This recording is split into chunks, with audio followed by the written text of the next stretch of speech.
Badan Penanggulangan Bencana Daerah BPBD Oku Selatan, Sumatera Selatan mencatat peningkatan titik api di kabupaten tersebut.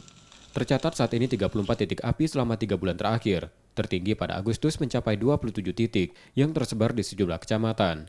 Kebakaran terpantau akibat pembakaran untuk pembukaan lahan pertanian masyarakat.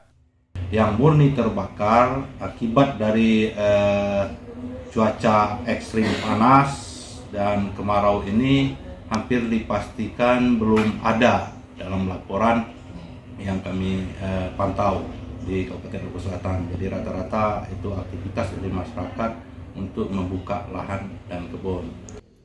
BPBD menghimbau masyarakat untuk tidak membakar lahan untuk pembukaan lahan baru, karena bisa diancam pidana. Setia Budi, Kompas TV, Ogan Komering Ulu Selatan, Sumatera Selatan.